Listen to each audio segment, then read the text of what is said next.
Mike Tomlin should be teaching a course on what to say at a press conference. And Mike Tomlin, who was the Pittsburgh Steelers coach for almost 18 years, if I'm not mistaken, and I'll backtrack and back check that. But Mike Tomlin has been able to maintain leadership and stay on the course and stay the course for that amount of time. And I've never known him to make a comment where the Exactly. Pittsburgh media just all of a sudden just jumped out, and the fan base and the media is outraged at what he said.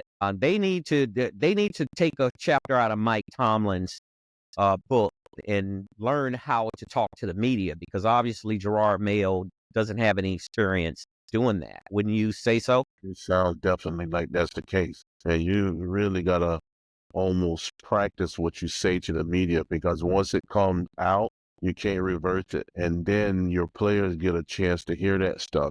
Even if they wasn't there during that press conference, they can hear it, and then that resonate with them. And they say, man, this guy, it's this, I mean, it could make this guy lose the locker room altogether, and that's when he'll have to step away from the game. He might be over his head, man, and he's trying to show you that he's over his head. He might need to go back to being a position coach, because you got to have a certain amount of grit and grind and all of that stuff combined with, being a head coach, because you gotta manage everybody. You gotta manage even your staff, your players, the locker room as a whole. You got to manage that stuff. And the mere fact that you can say something like that to almost marginalize your players because they didn't get it. You got to constantly be those guys who's almost got a whip out and spanking these guys and get them going. But all of Yeah, that happens in absolutely. practice. Absolutely. That happens in practice. These guys know you're a no nonsense type of coach.